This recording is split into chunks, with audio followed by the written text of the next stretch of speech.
Britain, with hundreds of troops in Iraq, ships in the Persian Gulf and a base in Bahrain, can't simply stand to one side. I'm joined now by the Foreign Secretary, Dominic Raab. Mr Raab, first of all, the British government's actual response. Do we approve of this killing or not?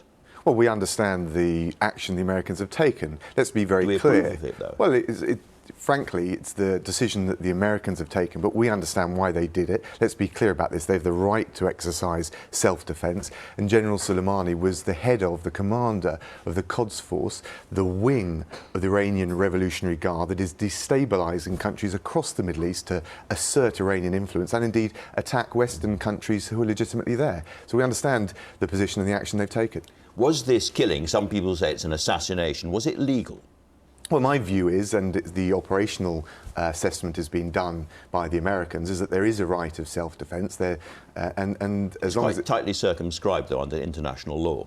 Well, it is, but if you're attacked, and there's no doubt, look, it was General Soleimani's job description to engage proxies, militias across not just Iraq, but the whole region, not just to destabilise those countries, but to attack Western countries that were legitimately there. In those circumstances, the right of self-defence clearly applies. The former head of MI6, John Source, has said this was an act of war. Do you agree with him? No, I don't agree with that assessment. The reality is Iran has for a long period been engaged in menacing, destabilising activity, partly through the work of General Soleimani. We've also had the flouting of international law when it comes to the pursuit of the potential to acquire a nuclear weapon. We've seen the appalling treatment of dual nationals, UK and others. The President of the US, the President of France, through the Macron-Trump initiatives, have left the door open to a diplomatic route through this to a better place for Iran. The leadership have decided not to take it. I think the important thing now is to de-escalate the tensions, to try and restore some stability and make sure, whilst we're containing the nefarious actions Iran is undoubtedly taking, that door to a diplomatic route out from the international cold is there for Iran. But it's ultimately got to be for the regime and the leadership in Tehran to make that choice. When did you yourself first know about this killing? Well, I became aware of it as it happened, and we don't comment on operational matters, but I spoke to my opposite number, Mike Pompeo, on Friday about it, and we're in constant dialogue, as you'd expect. So after it had happened, you had no warning that it was going to happen? We don't comment on operational matters, you know, and we've, of course, stay very closely in touch on all these issues with the Americans, both through the diplomatic channel, but also the military one. It's just that we're told that we've got this special relationship with the Americans. We have a lot of people in a vulnerable position in the region. And if we'd known in advance, we could have taken action perhaps earlier to help them. No, I'm not sure it would have made the kind of wholesale difference that you're suggesting. But the reality is we understand why the Americans took this action. Let's not be doe-eyed or naive like General Soleimani.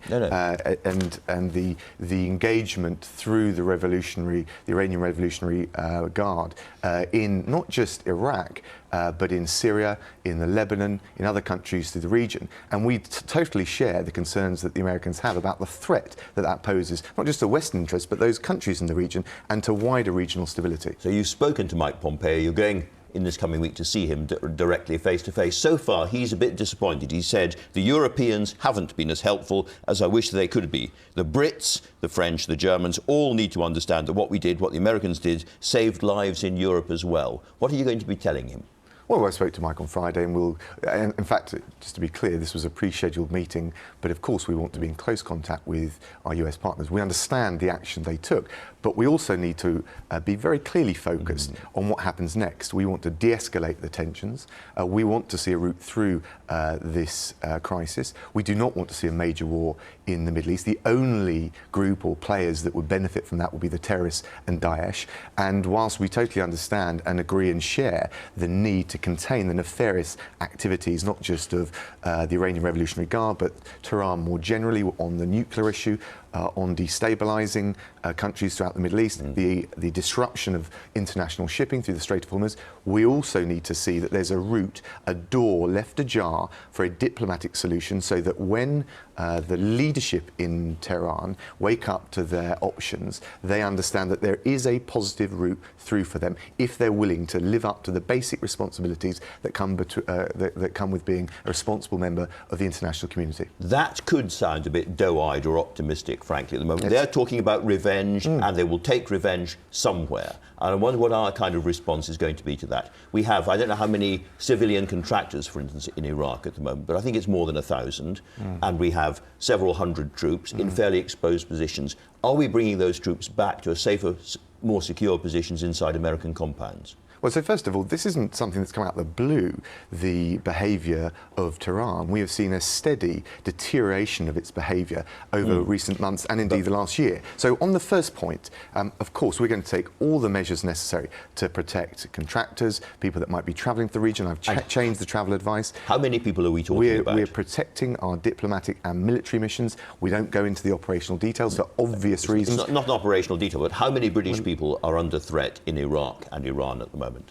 Well, when you have to, I think you have to be a bit more focused on what you're asking. Well, I'm asking about, okay, how many contractors do we have in Iraq? Well, I don't know the precise number, and it's fluid because they're travelling to and from. But, for example, we've made clear, we've changed the travel advice. I did that yesterday to make sure that there isn't anything other than essential travel to both Iraq and Iran. So what we're going to do across the board, and it applies to shipping through the Strait of Hormuz as well, is make sure we take every essential measure that we can to reduce the risk to the UK, whether it's our nationals, our diplomatic missions, or indeed our military personnel. There's been a fair amount of criticism in the papers about the Prime Minister not being back earlier to deal with this crisis, and a sense that in London there has been an, albeit brief, political vacuum. There hasn't been a vacuum at all. The Prime Minister is in charge. You've been holding meetings? I've been holding various meetings with the Cabinet Secretary, the National Security Advisor. I spoke to Ben Wallace last night, and the Prime Minister has been in charge from the outset. In fact, I've been in constant contact with the Prime Minister over the Christmas break on a whole range of foreign policy issues.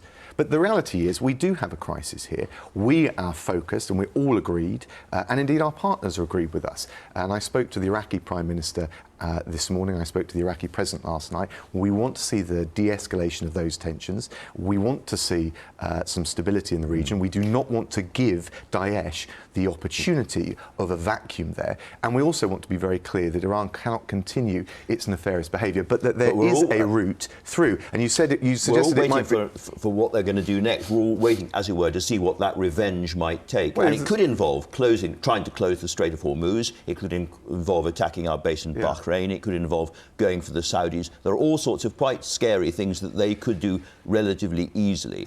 Are you not concerned that this is step one towards a war? Whatever you say, you want to de-escalate, but in terms of how they respond, are we not stepping step by step towards a war? Well, that's why we need to de-escalate. But let's take a What do you mean by de-escalate? How do we de-escalate? We will reduce the tensions. We make it clear on all sides that actually responding in an aggressive way will only yield an even more robust response from the Americans. But let's also just take a half step back and look at the big geopolitical strategic picture.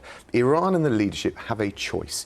They can continue down this path. We've seen this deterioration in their behaviour on the nuclear issue, on dual nationals, on but destabilising. It's been successful for them in many ways up to now. And that's why I think you've seen frustration on the American side. So we do need to contain the aggressive, menacing behaviour of Iran, but I think we need to de-escalate tensions and make clear that the door is ajar, as President Trump, as President Macron have already indicated, and the UK fully supports, to see a diplomatic route through for the leadership. And I think you're right that there is a choice going on, and there'll be a frenetic debate in Tehran between the moderates and the hardliners about which way they go. But if you look at it from Tehran's point of view, and certainly the people of Iran's point of view, their route so far has not it's just led to deeper political and economic isolation. I don't think that they should go down that path. We want to make sure there's an alternative. All right. One specific problem that we've got at the moment is I've spoken to your predecessor, now the Prime Minister, and yourself about this on many occasions. Nazanin Zaghari Ratcliffe is still in jail. Her husband is really, really worried about what it's going to do to her. He says that she's one of the aces that the Iranians have to play. She was very bleak that Iran would now keep her and others to serve their full sentences and more. The truth is there is nothing we can do about that. Well, and there wasn't before, in the sense of there is no magic wand that we can exercise. And have you kind of given up on this? No, not at all. All of our dual nationals, Nazanin included, at the forefront of our thinking on Iran. And of course, they're part of that pattern of aggressive bullying behaviour that we've seen from the leadership in Tehran. And so actually what we need to, again, it comes back to that strategic choice that the leadership in Tehran have got. They can take the steps to de-escalate and also build confidence that there is a positive way through for Iran and for the region. And if they take those steps, and that would include releasing those... Hold on just a sec. And that would include releasing those dual nationals. There is a better path for the regime in Iran and indeed for the people of Iran. If they don't, of course, we will continue to pursue their release, but we cannot keep stepping back and allowing this aggressive behaviour to go unchecked. Are you still speaking to your officer number in Tehran about this? And is the nuclear deal, which the Europeans have tied themselves to so strongly and the Americans don't like, is that still alive or is it dead? So first of all, I'm going to be speaking to my Iranian foreign opposite number later on today. So we are in constant contact, not just with our European and American partners, but with the key partners and interlocutors in the region. In terms of the nuclear deal, of course, we've been very clear. We want to see that made to work. But Iran has taken steps well before Christmas, well before this current set of events around General Soleimani, to backtrack from their commitments. So again, there comes a choice. And President Macron and Trump had left the door open to actually a rapprochement and a bigger deal to reconcile Iran's commitments to avoid seeking a nuclear weapon and deal with those other issues like destabilising through the Revolutionary Guard, all those other countries in the region. And again, the question comes back, what is the choice of the leadership in Tehran? Exactly. Can I ask you about one other issue? There is a young 19-year-old British girl facing a jail sentence in Cyprus, and she has appealed directly to you. She says, I would say to both the Foreign Secretary and the Prime Minister, both of whom are fathers, please support me with your actions, not just with your words. What's your response to it? My heart goes out to her. I think she's gone through a terrible ordeal. My first priority is her welfare, to get her back home safe and sound.